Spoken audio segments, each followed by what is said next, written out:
ప్రతి ఒక్కరి జీవితంలో ఏదో తెలియని ఒడిదుడుకులు కావచ్చు, లేదంటే ఏదో ఒక సందర్భంలో మానసికంగా మైండ్ అంతా పాడయ్యే పరిస్థితిలో ఎలా ఆలోచించాలి, ఎలా ఆలోచిస్తే మనం ఆ పరిస్థితి నుంచి బయటపడవచ్చు అనే ఒక విషయాలని కొంచెం స్టడీ చేసి ఒక విషయాన్ని చెప్పడానికి ప్రయత్నిస్తున్నా.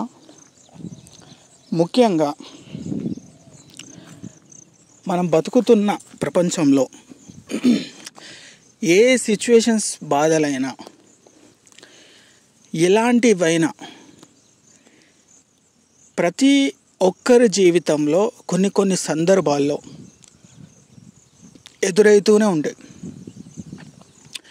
ఫర్ ఎగ్జాంపుల్, మన జీవిత ప్రయాణంలో మనం ఎవరికైనా ఒక మంచి సహాయం చేసినప్పుడు మన ఆలోచన ఎలా ఉంటుందంటే, నేను ఆ వ్యక్తికి సహాయం చేసిన తర్వాత అతను నన్ను గుర్తించలేని పరిస్థితిలో ఉన్నాడు, విశ్వాసంగా లేడు, అతను అసలు నేను చేసిన మంచి పనిని ఏమాత్రం కూడా గౌరవించడం, ఇలాంటి పరిస్థితిలో మానసికంగా ఇదైపోయే పరిస్థితులు చాలామందిలో ఉంటాయి.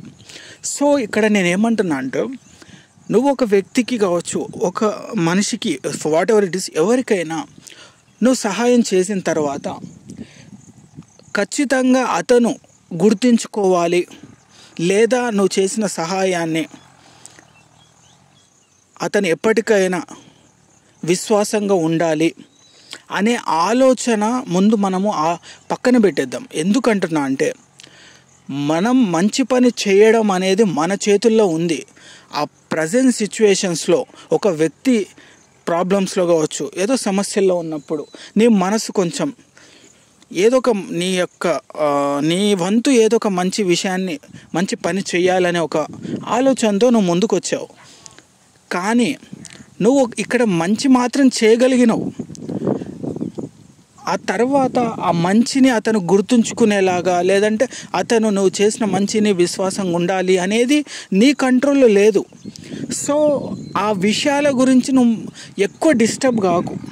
ప్రతి ఒక్కరి జీవితంలో సిచ్యువేషన్స్ ఏదైనా కావచ్చు, ఫ్రెండ్ కావచ్చు, ఫ్యామిలీ కావచ్చు, ఇంకెవరైనా కావచ్చు, ఇలాంటి సందర్భాల్లో సో నేనేమంటున్నా అంటే, ఇప్పుడు అనొచ్చు చాలామంది, మనం మంచి చేసిన తర్వాత ఆ మాత్రం కూడా వాళ్ళు మనకి రెస్పెక్ట్ ఇవ్వకపోతే అసలు అన్న ఫీలింగ్ రావచ్చు. బట్ నేనేమంటున్నా అంటే, ఇప్పుడు నువ్వు చేసిన సహాయాన్ని గుర్తించలేదు అని నువ్వు బాధపడితే మాత్రం, నువ్వు మంచి చేసి కూడా ఆ మంచిని వాళ్ళు గుర్తించలే అనే భావనలో, అంటే విషయంలో వాళ్ళకి నీకు పెద్ద తేడా లేని పరిస్థితులు వస్తాయి.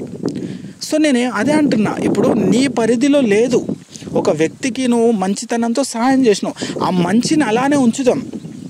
ఆ మంచి చేసిన తర్వాత మళ్ళీ ఆ మంచి గురించి వాళ్ళు గుర్తించలేదు, లేదంటే వాళ్ళు అసలు పట్టించుకోవట్లేరు అనేది వాళ్ళ మైండ్ సెట్ అనమాట. అది మన చేతుల్లో లేదు. సో మన మంచిని పదే వాళ్ళు గుర్తించలేదు అని ఆలోచిస్తే ఏమవుతుందంటే, మనం మంచి చేసి కూడా ఎవరో గుర్తించలేదు అనే ఒక భ్రమలో, ఒక మానసిక ఒత్తిడిలో పడిపోతే, నిజంగా విశ్వాసంగా ఉన్న వాళ్ళకు కూడా నువ్వు మంచి చేయడానికి ముందుకు రాలేని పరిస్థితులు కూడా రావచ్చు. ఎక్కడొక చోట కొంతమంది ఉంటారు, మనుషులు ఉంటారు. ఎందుకంటే అందరూ మంచోళ్ళు ఉంటే అది ప్రపంచం ఎందుకు అవుతుంది? సో అంటే నేనేమంటున్నా అంటే, ఆ పరిస్థితిలో నువ్వు చేసిన మంచిని గుర్తుంచుకో. నువ్వు చేసిన ఓకే, డన్, అది రిటర్న్ ఎక్స్పెక్ట్ చేయకు. విశ్వాసంగా ఉండని, లేదంటే వాళ్ళు మర్చిపోయి తిరగని, అది మనకు సంబంధం లేదు, మన కంట్రోల్లో లేదు అది ఆ విషయం. సో ఇలా మనం ఆలోచించద్దు ఎక్కువగా. నీ మంచి అక్కడ ఉంది, సో సంతోషపడు, హ్యాపీగా ఫీల్గా. ఎందుకంటే ఎవరికో, అంటే విశ్వాసం లేని వాళ్ళకో లేదా విశ్వాసంగా ఉండే వాళ్ళకో ఎవరికొకళ్ళకి నీ వంతు ఈ ప్రపంచంలో అద్భుతమైన ఒక మంచి విషయాన్ని పంచినావు, లేదంటే మంచి పని చేసినావు. ఎదుటి వాళ్ళ పాయింట్ ఆఫ్ వ్యూ మనకు సంబంధం లేదు ఇక. ఎందుకంటే వాళ్ళు ఆ విశ్వాసంగా ఉంటే హ్యాపీగా ఫీల్గా, ఒకవేళ లేకపోతే జస్ట్ లైక్ అంటే లివ్ ఇట్, అంతే, వదిలేయి. బట్ అంతేగా నువ్వు ఆలోచించడం మొదలు పెడితే నీ మైండ్ ఏమవుతుందంటే, ఒక్కసారి నువ్వు చేసిన మంచి ఏవైతే పనులన్నీ ఉంటాయో అవిట గురించి నువ్వు మంచి పని చేసినా అని నువ్వు చెప్పుకునే పరిస్థితిలోకి వచ్చేస్తుంది. సో నా పాయింట్ ఆఫ్ వ్యూ అదే, నువ్వు ఎక్కువ డిస్టర్బ్ కాకు, అంటే అవసరం లేదు.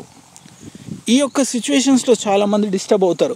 ఇంకో సిచ్యువేషన్స్ ఏంటంటే ఫ్యామిలీ టెన్షన్స్ ఉండొచ్చు, కుటుంబ గొడవలు కావచ్చు, సమస్యలు కావచ్చు. సో నేను ఏమంటున్నా అంటే ఇక్కడ కుటుంబ సమస్యలు కావచ్చు, మనుషుల యొక్క ఇంటెన్షన్ కావచ్చు, ఏవైనా కావచ్చు, ఒక సిచ్యువేషన్లో ఒకరికి నచ్చింది ఇంకొకరికి నచ్చదు. అది ఖచ్చితంగా ఎవరికైనా అది జీవితంలో జరుగుతుంది. సో ఒక సమస్య వచ్చినప్పుడు ఆ సమస్య నీ వల్ల ఏమన్నా పరిష్కారం అవుతుందా అని ఆలోచించు. లేదు అంటే వదిలేసేయి. అనవసరంగా మధ్యలో దూరి ఏదో చేద్దామని మైండ్ అంతా పాడు చేసుకోకు. ఎందుకంటే ఇక్కడ ఎక్కువ శాతము అవసరానికి రిలేషన్ పుడుతుంది. రిలేషన్ అనేది ఒక అవసరం నుంచే రిలేషన్ పుడుతుంది. అవసరం ఎట్లా అయిపోతుందంటే అవసరం తీరిపోయిన తర్వాత అదే రిలేషన్ భారంగా అయిపోతుంది. సో వెల్కమ్ టు రియాలిటీగా ఆలోచించు. ఇవి ఏవి కూడా నువ్వు మార్చలేవు. ఎందుకంటున్నా అంటే మనిషి జీవిత ప్రయాణంలో చిన్న చిన్న సమస్యలు వస్తూనే ఉంటాయి. అది ఒక మనిషి ద్వారా కావచ్చు, లేదా ఒక రిలేషన్ ద్వారా కావచ్చు, ఏదైనా కానీ ఏ సిచ్యువేషన్స్నైనా ఎక్కువగా ఎదుటి వాళ్ళ పాయింట్ ఆఫ్ వ్యూ నుంచి ఇలా వాళ్ళు ఉండాలి అని అనుకుంటే నీ మైండ్ పాడైపోతుంది. నువ్వు మంచి చేసినావా, ఓకే డన్, వాళ్ళు విశ్వాసంగా ఉండని, వాళ్ళు మర్చిపోని, ఏమైనా కానీ నీ మంచి అక్కడ కనిపిస్తుంది, జస్ట్ లీవ్ ఇట్, అంతే. దాని గురించి పదే డిస్టర్బ్ కాకు. అట్లనే కుటుంబ సమస్యలు కావచ్చు, ఫ్రెండ్షిప్ మధ్య సమస్యలు కావచ్చు, ఇవి నువ్వు ఏమాత్రం కూడా మార్చలేవు. అది బాగా గుర్తుపెట్టుకోవాలి ప్రతి ఒక్కరి జీవితంలో.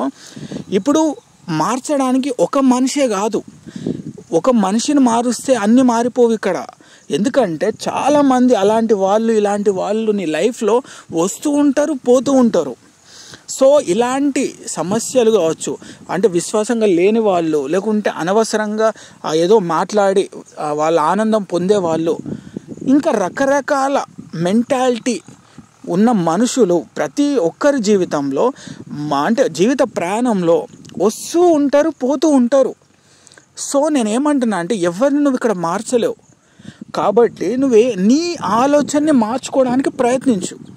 ఇక్కడ ఎవరు నీ మాట వినరు, ఎవరిని కూడా నువ్వు మార్చలేవు. సో ఇవి ఏది కూడా నీ కంట్రోల్లో లేవు. బట్ కంట్రోల్లో ఉండేటి ఒకటి నీ ఆలోచనలు.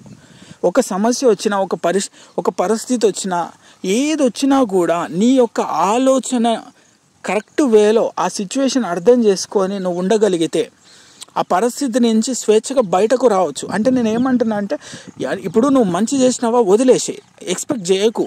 ఎక్కడన్నా నీకు ఏదైనా విమర్శించి మాట్లాడినరా, జస్ట్ లీవ్ ఇట్. ఎక్స్ప్లెనేషన్ ఇవ్వకుగా. ఎందుకంటే నువ్వు ఆగి ఎక్స్ప్లెనేషన్ ఇచ్చే కొద్దీ ఏమవుతుంది తెలుసా, అలాంటి వాళ్ళు నిన్ను డిస్టర్బ్ చేసే మైండ్ సెట్లో ఉంటారు.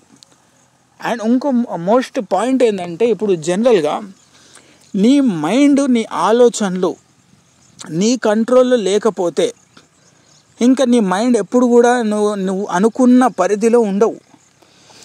ఇప్పుడు ఓషియో ఫిలాసఫర్ అద్భుతమైన మాట ఏం చెప్పిండంటే, ఒక ఇంటర్వ్యూలో జస్ట్ క్యాజువల్గా ఒక ఇంటర్వ్యూ అతను అడుగుతాడనమాట, నువ్వు ఇంత ప్రశాంతంగా ఉన్నావు, ఇంత వయసులో కానీ ఆ ఫేస్లో కానీ ఎంత ప్రశాంతంగా జీవితాన్ని గడుపుతావు, ఎలాంటి సిచ్యువేషన్స్ నీ లైఫ్లో లేవా అంటే ఒక మాట చెప్పిండు. అదేంటంటే 2 చెవులు నేను ఎవరికి ఇయ్యా అన్నాడు. సో ఇంటర్వ్యూ చేసి అతను షాక్ అయిపోయాడు. మనం దీన్ని అర్థం చేసుకుంటే ఇప్పుడు నీ 2 చెవులు వేరే వాళ్ళ మాటలకి లేదంటే వేరే వాళ్ళ విషయాల నీ చెవులోకి పంపిస్తే నీ మనసు కావచ్చు, నీ మైండ్ కావచ్చు, నీ కంట్రోల్లో ఉండవు. నువ్వు ఏ పని చేసినా డిస్టర్బ్ అవుతావు, ఇరిటేట్ అవుతావు. సో నీ 2 చెవులు పనికొచ్చే వాటివి విను, పనికిరాని వదిలేసేయి. బట్ అవసరం లేని విషయాలను నువ్వు చెవులో పంపిస్తే నీ మనసు, నీ మైండ్ ఇరిటేట్ అవుతాయి. సో నీ లైఫ్లో ప్రాబ్లమ్స్ స్టార్ట్ అవుతాయి. సో నేనేమంటున్నా అంటే ఇవన్నీ కూడా నీ పరిధిలో ఉండాలి. నీ పరిధిలో అంటే ఏంటంటే ఇక్కడ పెద్దగా కొత్తగా ఆలోచించి విషయాలు ఏం లేవు. ఇక్కడ ప్రతి మనిషిలో రకరకాల సందర్భాల్లో కొన్ని సిచ్యువేషన్స్లో ఎదురవుతూ ఉంటాయి. నువ్వు అనుకోవచ్చు ఈ ఒక్క సిచ్యువేషన్ని దాటుకుంటే లైఫ్ సెట్ అయిపోతుందని. బట్ నేనేమంటున్నా అంటే ఇక్కడ లైఫ్ సెటిల్ అనేది ఏం లేదు. నువ్వు చనిపోయేంత వరకు ఏదో ఒక ప్రయాణంలో ఏదో ఒకటి నువ్వు పోరాడుతూనే ఉండాలి లైఫ్ ఎండ్ అయ్యే వరకు.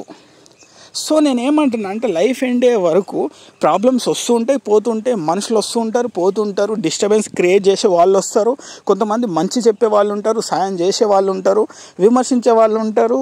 రకరకాల సిచ్యువేషన్స్ నీ లైఫ్లో ఎదురైనా కూడా నీ ఆలోచన అనేది చాలా అద్భుతంగా ఉండాలి. ఎలా ఉండాలంటే ప్రతి దానికి ఓవర్గా రియాక్ట్ అవ్వాల్సిన అవసరం లేదు. ఇక్కడ నిన్ను గిచ్చిన సడన్గా నువ్వు ఓవర్గా రియాక్ట్ అయినావు అనుకో, అందరికీ వీక్నెస్ అయిపోతావు. సో నేను అనేది అదే, ఇప్పుడు ఎవరైనా కావాలని నిన్ను రెచ్చగొట్టినా నువ్వు రెచ్చిపోయినావు అనుకో, వాళ్ళ పరిధిలోకి నువ్వు వెళ్ళిపోయినావు అనుకో, నీ ఆలోచనలు ఇంకా నీకు నచ్చిన పనులు కావచ్చు, నీకు చేయాల్సిన కొన్ని కార్యక్రమాలు వర్క్స్ కావచ్చు, నువ్వు చేసే ఛాన్స్ ఉండదు. సో నేను అనేది అదే, నీ మైండ్ నీ ఆలోచనలు నీ కంట్రోల్ దాటద్దు ఎప్పుడైనా. సో ఎవరి లైఫ్లో అయినా రకరకాల సిచ్యువేషన్స్ వచ్చినా కూడా ఎంతవరకు ఆలోచించాలి, ఎంతవరకు ఆ వ్యక్తుల మాటలు వినాలి, ఎంతవరకు ఆ పరిస్థితి గురించి నువ్వు డిస్కస్ చేయాలి అనేది ఉండు ఫస్ట్. అన్నెసెసరీగా నీ మైండ్ ఎక్కడ పడితే అక్కడ పెట్టకు, ఎక్కడ పడితే అక్కడ ఆలోచన నింపుకోకు నీ మైండ్లో. సో నేను అనేది అదే, ఇక్కడ నువ్వు ఏది మార్చలేవు, ఎవరిని మార్చలేవు. ఇక్కడ మార్చాలంటే ఒకవేళ మార్చే అవకాశం ప్రపంచం ఎప్పుడో మారిపోతుండే. ఇక మంచోళ్ళు, చెడ్డోళ్ళు, మూర్ఖులు, వాడుకునే వాళ్ళు, విమర్శించే వాళ్ళు, ఇన్ని క్యారెక్టరైజేషన్స్ ఎందుకు వస్తారు? నిజంగా మారే అవకాశాలు ఉంటే ఇక్కడ ఎవరు మారరు. నీకై నువ్వు మారు, నీ ఆలోచన మార్చుకో, అది నీ యొక్క బలమై ఉండాలి.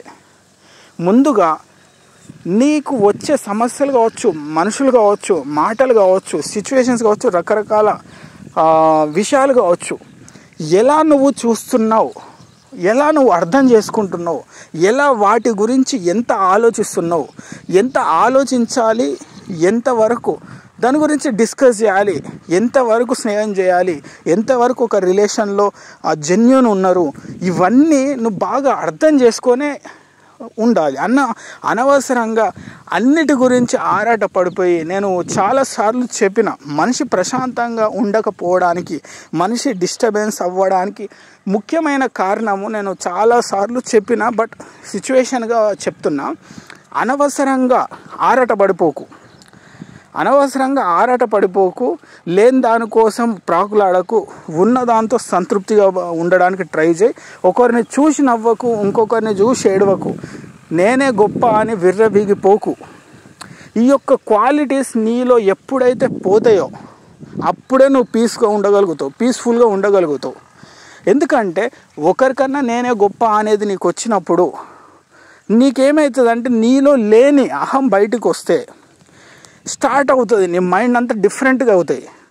సో ఒకరిని చూసి ఏడవకు, జస్ట్ లైట్, నీ వల్ల మంచి అవుతుందా వదిలేయి, లేదంటే లీవ్ ఇట్ అంతే. ఇంకొకరిని చూసి నవ్వకు, వాళ్ళు తక్కువ ఉన్నారు, ఇట్లున్నారని ఏం అవసరం లేదు. ఎందుకంటే ఎవరికి ఉండాల్సింది వాళ్ళకు ఉంది. కానీ ఉన్నది ఏందనేది వెతకకుండా పక్కన పడేసి లేని దానికోసం పరుగులు తీసే ఈ యొక్క మనుషుల యొక్క జీవితంలో ఏదో ఆరాట పడిపోయి బతుకుతున్నారు. కానీ ఉన్నది ఏంది, ఉన్నంతలో ఏంది, నాకు వచ్చింది ఏంది, అదే ఒక్కటి గుర్తుపెట్టుకో. నీ దగ్గర ఏముంది, నీ ప్రయత్నంలో నువ్వు సాధించింది ఏంది, నువ్వు ఏం చేస్తే సంతోషంగా ఉంటాయి, ఇవన్నీ నీ చుట్టే ఉంటాయి. కానీ అవన్నీ పక్కన పెట్టేసి మనము ఎక్కడో పరిగెడతా ఉంటాం, ఏదో ఆలోచనలో ఇన్వాల్వ్ అవుతుంటాం, ఏదో ఒక మాటకి రియాక్ట్ అయిపోతుంటాం. మనం మన ఆలోచన బయటికి వెళ్ళి వేరే కొత్త ప్రయత్నాలు చేస్తూ ఉంటాయి తప్ప, నీ దగ్గర ఉన్నది, నీవు చేసిన ప్రయత్నంలో వచ్చిన ఫలితం కావచ్చు, ఇవన్నిటిని నువ్వు కరెక్ట్గా ఆస్వాదిస్తే ఆటోమేటిక్గా నీ యొక్క మైండ్ అనేది పాజిటివ్గా వెళ్ళిపోతుంది. ఫస్ట్ పాయింట్ ఏంటంటే నీ మైండ్లో ఉన్న నెగిటివ్ థాట్స్ కావచ్చు, నెగిటివ్ బిహేవియర్ కావచ్చు, ఇవన్నీ నిన్ను కిల్ చేసేస్తాయి. నీ మానసిక పరిస్థితిని కుంగిపోయేలా చేస్తూ ఉంటాయి. సో ఇవన్నీ అంటే మనిషి యొక్క జీవితం గురించి ఇంకా చాలా చాలా పుస్తకాలలో చాలా గొప్ప వ్యక్తులు రకరకాల సిచ్యువేషన్స్లో చెప్పడం జరిగింది. బట్ నేను ర్యాండమ్గా కొన్ని పుస్తకాలు చదివిన తర్వాత అందులో ముఖ్య విషయాలు, మనిషి ఎక్కడెక్కడ మిస్ఫైర్ అవుతున్నాడు, ఎలా డిస్టర్బ్ అవుతున్నాడు, ఎలా ఆలోచిస్తున్నాడు అనే ఒక విషయాన్ని కొంచెం అర్థం చేసుకొని ఈ వీడియోలో చెప్పడం జరుగుతుంది. ఆలోచించండి, ఎందుకంటే నీ ఆలోచన నీ కంట్రోల్ దాటిపోతే అసలైన సమస్యలు మొదలవుతాయి. ఇది చాలా ముఖ్యమైనది. నీ ఆలోచనలే నీ ఆస్తి అనమాట. ఎందుకంటే ఒక సిచ్యువేషన్ గురించి ఎంత ఆలోచించాలో నీకు తెలిస్తే ఆ సిచ్యువేషన్ని నువ్వు కరెక్ట్గా కంట్రోల్ చేయగలుగుతావు.